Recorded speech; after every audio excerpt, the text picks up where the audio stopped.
A fellow knitter and her husband have invented and patented a new looming tool. It's going to be available with the plain handle you see here and with a fancier handle.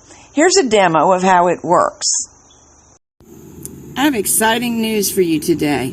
I'm going to demonstrate using this new tool designed by my friend Kathy Carter. And she is shortly going to have these available, but I'm not sure of the details yet, so I'll have to keep you posted. What's so cool about this, and we're going to look at it on more than one loom style, but here it is on the Kiss, is that this tool both knits and purls. I'm making knit 2, purl 2 ribbing. So I wrapped those first 2 pegs in the normal way, and using the longer, less bent end, I knitted them over. Now, we don't have to change tools. We insert, use the shorter hook back here to lift, and replace the new loop. I'm going to try to prop this up so that maybe you can see down into what that tool is doing more accurately. For purling, we always wrap below the existing loop, so that's what I'm doing. I don't change the orientation of the tool. The longer knitting hook still faces me, and it goes into the stitch, lean forward, pick up that loop. Now, because this is a Kiss, we go around the pins. I'm not having to change my orientation. I just put into play the plain hook. And now let's change this again so the light's a little better. Wrap below. Insert from the top. And one thing I've noticed, if you go too far back like that, you might grab something you didn't want to grab, because we've got a hook on the back here. So just be careful. Keep your hook to the front of the stitch. Now rock it, pick up, and knit. Now I'm doing this slowly so you can see, but in actual fact, it gets to going much faster. I'll go a little faster here so you get a sense of it, but you won't really see anything useful if I go super fast. Plus, it's faster when it's on your lap without the camera in between you. It takes a little getting used to, as all new tools are going to do, but it's brilliant. It just works super. Now, let's look at it on another style of loom. This is a Cindy wood. I'm using the same yarn, and I'm doing knit 1, purl 1 here. The first stitch is a knit, and I'm slipping the end stitches. These have a groove, as you know. So do knitting board looms and several other styles, nifty knitters. So they'll all work about the same. Slide the knit tool down the groove, rotate the hook, pick it up. Now on looms such as some of the Kiss ones that have the pegs oriented sideways, this works just the same. You just have to turn your tool to accommodate the pegs, same as you do with any tool.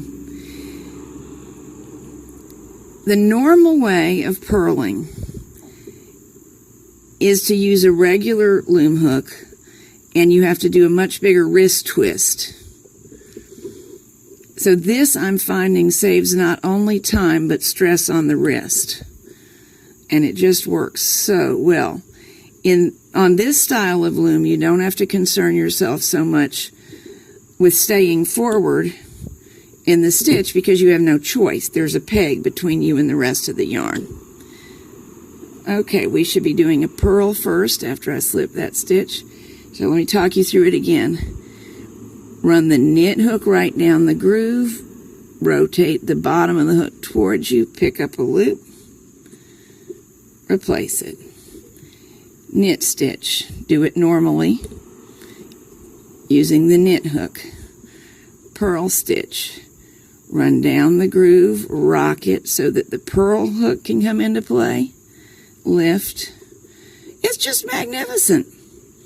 I will tell you to be careful with your fingers because you've got 2 hooks rather than 1, and the one that's not into the groove can get your fingers if you put them in the wrong place and are injudicious.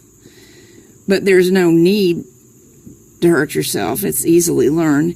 It's just something to be aware of. You've got 2 hooks instead of 1. Let me get my fingers out of the way.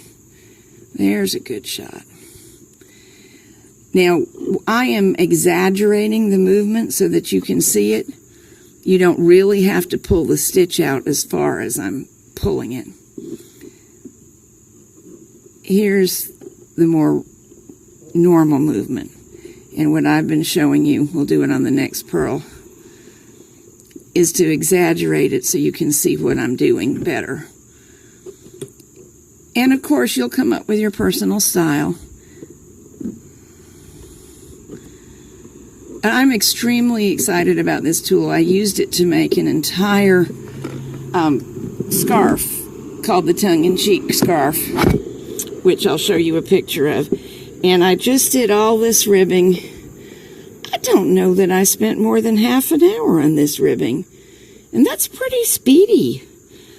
Not that speed is everything. I don't wish to imply that we really need to knit fast, because if you're having an emergency for clothes, there's Walmart. We knit for other reasons.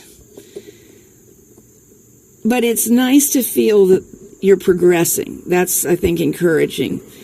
The rhythmic pace of this is improved with the use of this tool because I'm not having to stop and put down the tool and change it.